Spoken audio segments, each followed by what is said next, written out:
Hello दोस्तों, मैं हूं हेमंत चौहान और मैं आपका स्वागत करता हूं आपके अपने यूट्यूब चैनल कैड गुरु के अंदर।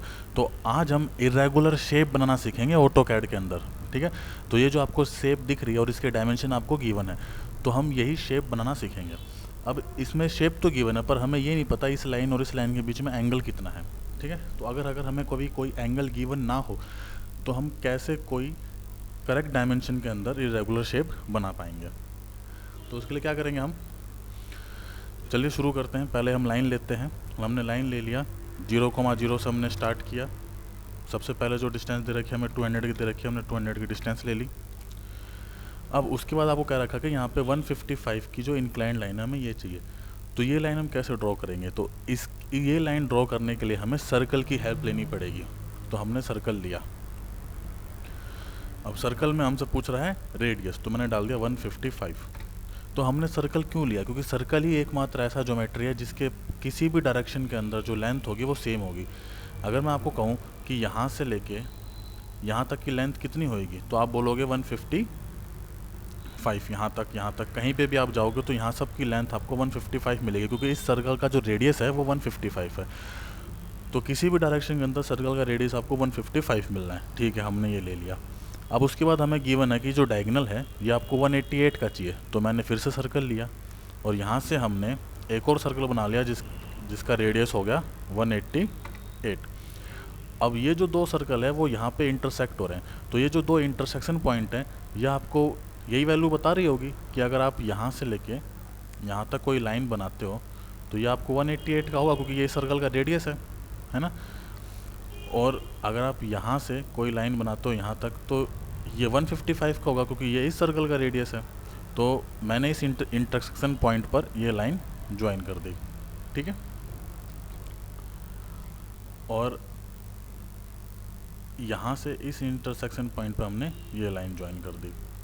ठीक है, अब हम क्या करते हैं, ये और ये सर्कल हटा देते हैं। अब बोल रहा है कि हमें 158 की डिस्टेंस चाहिए और यहाँ से 165 का डिस्टेंस चाहिए।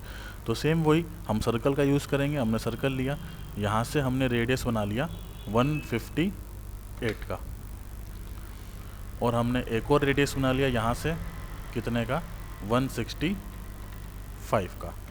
अब जो ये इंटरसेक्शन पॉइंट है दोनों सर्कल के, ये हमारे लेंथ मेजर करवा देंगे। यहाँ से लेकर यहाँ तक अगर कोई भी हम डिस्टेंस लेंगे तो ये आपको 158 का पड़ेगा, क्योंकि ये इस सर्कल का रेडियस है। तो हमने इसको इस इंटरसेक्शन पॉइंट तक जोड़ दिया, तो ये आपका 158 का हो गया।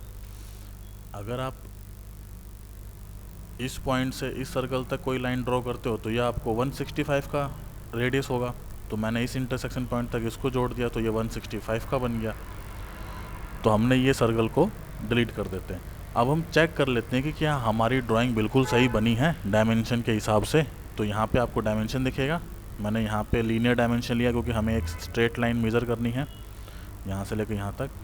तो ये आपका 200 हो गया। अब हमें इंक्लाइन लाइन डिस्टेंस मेज़र करनी है, तो उसके लिए आपको अलाइन यूज़ करना पड़ेगा। तो मैंने यहाँ से लेकर यहाँ तक अलाइन को यूज़ किया। ये आपको 155 शो कर रहा है। फिर हमने अलाइन यूज़ किया यहाँ से लेकर यहाँ तक, यह आपको 158 शो कर रहा है।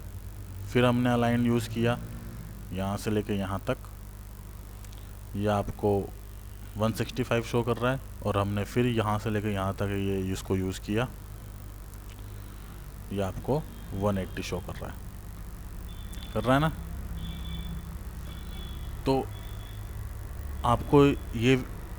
तो आपको समझ में आ गया होगा कि कैसे हम ऑटोकैड के अंदर कोई भी एक इरेगुलर शेप बना सकते हैं अगर हमें डायमेंशन गिवन है और हमें एंगल गिवन ना हो।